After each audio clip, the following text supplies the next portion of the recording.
हमारा देश जो है ना सबसे ज्यादा कंड्यूसिव देश है।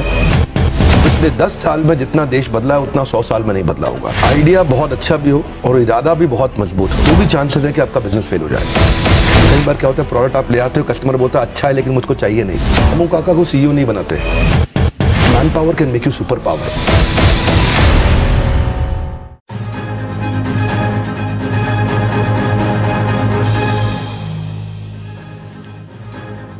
Hello and welcome to startup nation. आपके साथ मैं हूं विपिन भट्ट। स्टार्टअप नेशन के वीकेंड एडिशन में आपका स्वागत है। आज स्टार्टअप नेशन में आपके लिए कुछ स्पेशल है, कुछ खास। जाने माने motivational speaker, business leadership coach और बड़ा बिजनेस.com के फाउंडर विवेक बिंद्रा ने से हमने लिया है ढेर सारा स्टार्टअप ज्ञान। इस बातचीत को बहुत ध्यान से सुनिएगा क्योंकि इसमें हमारे स्टार्टअप गुरु ने बताए हैं एक सक्सेसफुल स्टार्टअप के सारे गुर। तो आप भी देखिए, सुनिए, समझिए और स्टार्टअप कीजिए।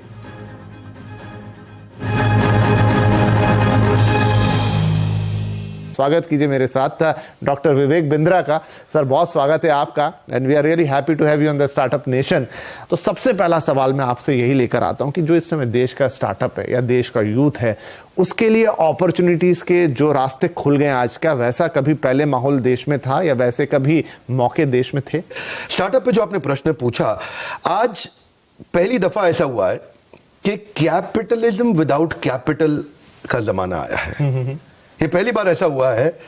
और दूसरा, हमारा देश जो है ना, मैक्रो इकोनॉमिक्स जो है उसके हिसाब से सबसे ज्यादा कंड्यूसिव देश है आने वाले समय में स्टार्टअप्स को बिल्ड करने के लिए। एंटरप्रेन्योरशिप बहुत जबरदस्त है यहाँ पे। रीजनल एंटरप्रेन्योर्स हैं, उनको ग्लोबल बनना बाकी रह गया है। मॉडल्स बिल्ड करने सीख रहे हैं, थोड़े चेंजेस ला करके उसको स्केल किया जा सकता है। जो पहले माहौल हुआ करता था उससे आज पिछले 10 साल में जितना देश बदला है उतना 100 साल में नहीं बदला होगा। स्टार्टअप्स के लिए बहुत कंड्यूसिव समय है सब। एक अच्छा आइडिया ज्यादा जरूरी है या एक मजबूत इरादा? क्योंकि बहुत सारे अच्छे आइडिया बिना इरादे के दम तोड़ देते हैं। एक्चुअली अगर मैं फंडामेंटली इसको आंसर करूं, आइडिया बहुत अच्छा भी हो और इरादा भी बहुत मजबूत हो तो भी चांसेस है कि आपका बिजनेस फेल हो जाए। ओके। क्योंकि फंडामेंटली आपको क्या चाहिए? आपको चाहिए कंज्यूमर की वो बर्निंग प्रॉब्लम जिसको आप सॉल्व करें, जो कस्टमर आपके बिना अपने आप सॉल्व ना कर पाए। ठीक है। पहला फंडामेंटल ये होना चाहिए। अगर आप दुनिया की कोई भी बेस्ट ऑर्गेनाइजेशन को देखें जिसने मोनोपोली क्रिएट करी है मार्केट के अंदर, उसने 2 प्रश्नों का उत्तर दिया है। पहला, कस्टमर की बर्निंग प्रॉब्लम क्या है। दूसरा, ऐसे कैसे सॉल्व करूं कि कस्टमर मेरे बिना अपने आप सॉल्व ना कर पाए। दूसरा थोड़ा लंबा स्टेटमेंट है तो रिपीट करूंगा, ऐसे कैसे सॉल्व करूं कि वो मेरे बिना अपने आप ना कर पाए सॉल्व। तो वहां से उसके बाद फिर उसको एग्जीक्यूट करने का समय आता है। उसके प्रोडक्ट्स लेने हैं, छोटा छोटा उसके एमवीपी जिसको बोलते हैं मिनिमम वायबल प्रोडक्ट। एमवीपी का साधारण भाषा में अर्थ हो गया कि क्या कस्टमर मुझको एडवांस देने को तैयार है जो मैं नया प्रोडक्ट लेके आ रहा हूँ? क्या कस्टमर मुझको थोड़ा डिपॉजिट देने को तैयार है जो मैं प्रोडक्ट लेकर के आ रहा हूँ? क्या कस्टमर लेटर ऑफ इंटेंट देने को तैयार है कि मैं आपसे खरीद लूंगा? क्या कस्टमर, क्योंकि कई बार क्या होता है, प्रोडक्ट आप ले आते हो, कस्टमर बोलता है अच्छा है लेकिन मुझको चाहिए नहीं। ये बात होती है। बिल्कुल। तो यही है कि तो जो मैं समझा यहां तक कि सबसे पहले आप प्रॉब्लम को आइडेंटिफाई करें, फिर उसका सॉल्यूशन आप निकालें और फिर ये देखें कि ये सॉल्यूशन कोई आपसे खरीदने के लिए तैयार है कि नहीं। राइट। बहुत अच्छा है। खरीदने के लिए तैयार कस्टमर। हाँ। इन्वेस्टर नहीं है अभी। हाँ, कस्टमर। पहले कस्टमर को खरीदने के लिए मेरी कंपनी भी आएंगे बाद में लोग, लेकिन पहले कस्टमर खरीदने को कितना जल्दी तैयार है वो बहुत इंपॉर्टेंट है। क्योंकि देखिए, the dog will decide the dog food. आपने बहुत अच्छा खाना बनाया, आपने कुकुर को, उस पशु को कहा भाई कुत्ता आ जाओ यार प्लीज खाओ इसको, बहुत अच्छा बनाया मैंने, बहुत पैसा लगाया इसमें, बहुत पौष्टिक है आपके लिए, बट द डॉग में से नहीं यार मेरे को पसंद नहीं है ये खाना। Let the dog decide the dog food. थोड़ा कठोर लगता है सुनने में पर बात बड़ी सरल है। आपका कंज्यूमर का प्रॉब्लम नहीं सॉल्व करना है, उसका बर्निंग प्रॉब्लम सॉल्व करना है। ज्वलंत समस्या नहीं। ये थोड़ा फर्क है इसमें। राइट। तो एक स्टार्टअप के लिए जरूरी है आइडिया ले आओ, इरादा भी ले आओ, लेकिन सबसे पहले एक तो पहले प्रॉब्लम को आइडेंटिफाई करो जो लोग खुद उसे सॉल्व नहीं कर पा रहे हैं, फिर आप उसका सॉल्यूशन लेकर आओ, फिर देखो कि सॉल्यूशन को ग्राहक मिलते हैं कि नहीं मिलते हैं। तो यहां से आपकी शुरुआत होनी चाहिए। जितना बड़ा प्रॉब्लम उतना बड़ा प्रीमियम। जी। अगर आपको देखिए, प्रीमियम 2 प्रकार से है। या तो प्रॉफिट के आपको दृष्टिकोण से प्रीमियम मिल सकता है या मार्केट शेयर के। जितनी बड़ी प्रॉब्लम सॉल्व करेंगे उतना बड़ा प्रीमियम मिलेगा। इसको बोलते हैं हैसल प्रीमियम। फोकस वहीं करना है सारा। आपने तो वो मूवी देखी अक्षय कुमार की पैडमैन, वहां जाके अमेरिका में क्या बोला, माय कंट्री बिग प्रॉब्लम, वही है फाउंडेशन। ओके, ठीक है। तो चलिए, आप अगर स्टेज पर आ गए तो पहचानेंगे कैसे, कैसे अपने आप को वो टेस्टिंग वाटर में कैसे डालेंगे, कैसे करेंगे कि नहीं भाई ये जो मैं कर रहा हूं ये ठीक है, अब यहां से आगे बढ़ना चाहिए, वो कैसे खुद को आइडेंटिफाई कैसे करेंगे? 7-8 चीजों का ध्यान रखना पड़ता है इसमें। तो अगर कोई बिजनेस को मैं आपको लिटमस टेस्ट करना है, आपने कहा टेस्ट कैसे करें, आइडेंटिफाई कैसे करें, कैसे पहचाने, समझे कि मैं ठीक कर रहा हूं कि नहीं कर रहा। पहला, जो आप बर्निंग प्रॉब्लम सॉल्व कर रहे हैं कस्टमर की, वो सॉल्व करते वक्त कहीं आप वो तो नहीं कर रहे जो बाकी सब पहले से कर रहे थे। That's an important question, right?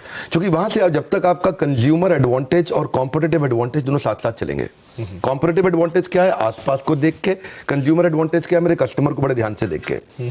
तो पहला चीज तो ये है कि जो आप प्रॉब्लम सॉल्व कर रहे हैं, ऐसा नहीं कि वो आप सेम चीज कर रहे हो जो सब के सब कर रहे थे। दूसरा, जब आप करते हैं इसको सॉल्व करते वक्त आपको ये देखना है कि क्या मेरे बिजनेस में मैं कितनी जल्दी और किस क्वांटम पे पैसा वापस रिकवर कर पाऊंगा, जो मैं बेसिक इन्वेस्टमेंट इसके अंदर करने वाला हूं, जिसमें दो चीजें हैं, एक है नेगेटिव कैश फ्लो और दूसरा नेगेटिव मार्जिन।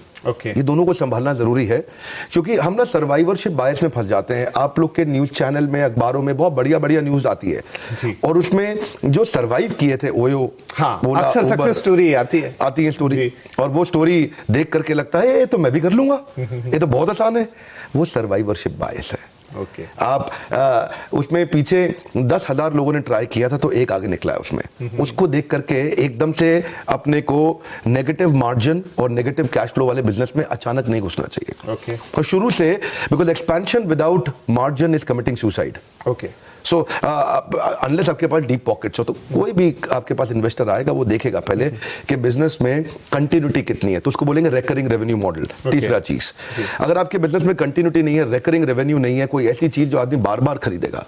अब शेव जो है आपको रोज करनी है, आपने रोज स्टूडियो पे आना है विपिन जी, आप शेव किए बिना कैसे आएंगे? नहीं आ सकते। तो अब वो रेजर है जो उसके लिए जरूरी है, उसको रोज खरीदना है। क्या आपका प्रोडक्ट ऐसा है जो साल, 2 साल, 5 साल में एक बार लेगा, या फिर वो एक ऑप्शन है कि कंपल्शन है कस्टमर के लिए? बहुत इंपॉर्टेंट चीज है। राइट। आपका प्रोडक्ट एक ऑप्शन है कि कंपल्शन है? आपका प्रोडक्ट ऑक्सीजन है कि नहीं है? फिर इसके बाद ये देखना है जो आपकी जो मार्केटिंग कैंपेन है उसमें influencer, decider, buyer, consumer, initiator कौन कौन है, यानी कि आपका डिसीजन मेकिंग यूनिट कौन है। ऐसा ना हो कि आप जिसके साथ जिसको माल बेच रहे हो वो डिसाइडर ही ना हो, डिसाइडर उसके बिहाफ पे कोई और हो, तो पैसा ज्यादा खर्च हो जाएगा। प्रेस्टीज ने किया था अच्छा काम, एक बार मास्टर स्ट्रोक खेला था, चेस खेलता होगा जरूर, जैसे क्या बोलते हैं शय और माद, जो बीवी से करे प्यार वो प्रेस्टीज से कैसे करे इनकार। राइट। दोनों को पकड़ लिया। अभी पत्नी बोले पति को प्रेस्टीज दिलाओ, बोले नहीं तो तुम प्यार नहीं करते मुझसे।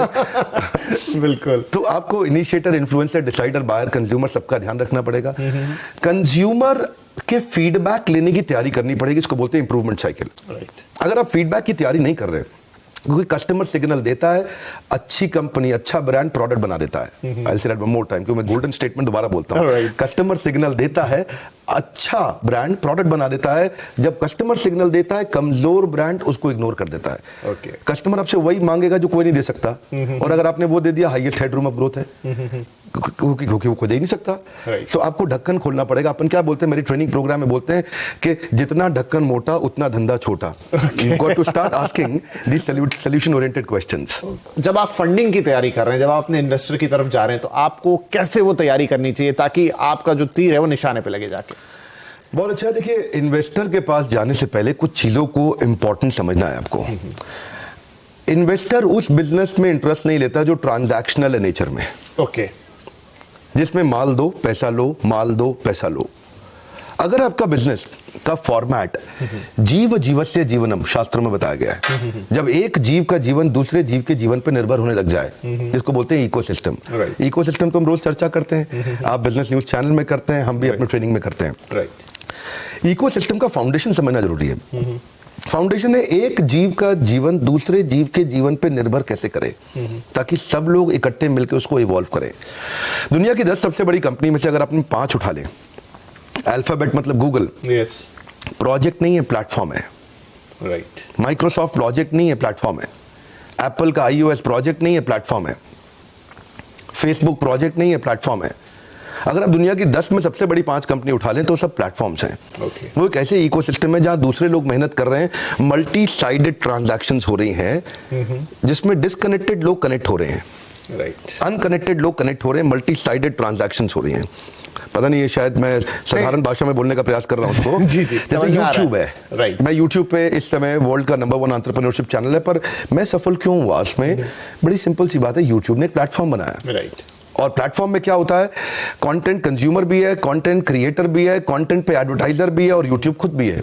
साधारण भाषा में, कठोर भाषा में क्या कहते हैं विपिन भाई, कि जुआ खेलने वाला पैसा नहीं कमाता, जुआ खिलाने वाला कमाता है, राइट। तो ये जो प्लेटफॉर्म क्रिएट करता है, हाँ, जो प्लेटफॉर्म क्रिएट कर रहा है ना, वही आगे जा रहा है। इन्वेस्टर ये देखना चाहता है कि क्या आपकी प्रेजेंस के बिना अपने आप आपका धंधा, आपका बिजनेस ग्रो कर रहा है कि नहीं कर रहा, क्या बाकी लोग मेहनत कर रहे हैं आपका बिजनेस ग्रो करने में, जो कि अपने आप ग्रो करे। जब ऐसे फॉर्मेट्स आते हैं तो इन्वेस्टर एकदम एक्साइटेड हो जाता है, अरे कुछ है इसमें, दम है, तो वो सुनता है उसके बाद। नहीं, बड़ी गहरी बात कही आपने। तो आप जब इन्वेस्टर के पास जा रहे हो, जो मैं देखता हूं स्टार्टअप नेशन पे कई इन्वेस्टर्स आते हैं, लेकिन वो मैं सबसे पूछता हूं कि आपके पास जब कोई आता है प्रपोजल लेके, तो आप क्या देखते हो?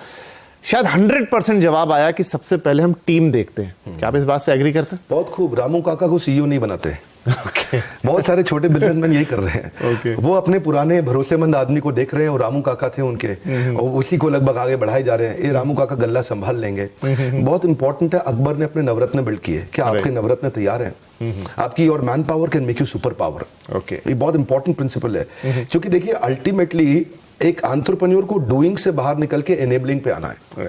क्योंकि जब तक वो खुद करेगा एक्टिव इनकम है, जब वो एनेबलिंग पे आता है तो पैसिव इनकम है, तो ऑर्गेनाइजेशन ग्रो करता है। तो कैसे आप एक हाई परफॉर्मेंस टीम तैयार करते हैं, वो लीडरशिप कैसे बिल्ड करते हैं जो आपकी प्रेजेंस के बिना बिजनेस को स्केल करने के लिए सक्षम हो। तो चलिए, सब कुछ हो गया, आपने अच्छा आइडिया ले आया, सॉल्यूशन ढूंढ लिया, पैसे भी मिल गए, टीम भी बन गई, धंधा चल निकला, लेकिन बावजूद उसके सर हम देखते हैं कि बहुत सारे स्टार्टअप्स एक समय तक तो बड़ा अच्छा करते हैं, बड़े प्रॉमिसिंग दिखते हैं, लेकिन फिर नीचे चले जाते हैं। क्या गलती होती है? बहुत सिंपल है जी, बड़ा सरल है। एक गोल्डन स्टेटमेंट है, याद रख लें। आज आपके माध्यम से चैनल पे मैं सबको कहना चाहूंगा, जिंदगी भर के लिए याद रखें, पहला प्रोडक्ट फाइनल प्रोडक्ट नहीं होता। Okay, I'll say that one more time. पहला प्रोडक्ट फाइनल प्रोडक्ट नहीं होता। हॉकी की स्टिक पहले नीचे आती है, बाद में ऊपर जाती है। जे कर्व जिसको बोलते हैं बिजनेस में, वो पहले नीचे आता है, बाद में ऊपर जाता है। कोई भी बड़ा ब्रांड जहां से शुरू हुआ था, आज वही प्रोडक्ट नहीं बेच रहा, सब इवॉल्व कर चुके हैं। कोई भी मोबाइल ऐप जो बढ़िया है, वो जो पहले आपने करी थी, उसके बाद कई नए वर्जन आ चुके हैं। इसको बोलते हैं इंप्रूवमेंट साइकिल। 3 प्रश्न चाहिए आपको, what went well, what went wrong, what could be improved. WCBI।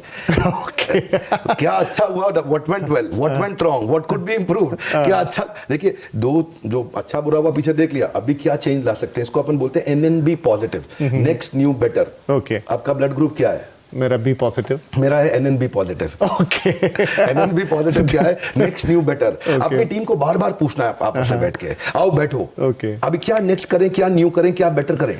इसका मंथन करना जरूरी है।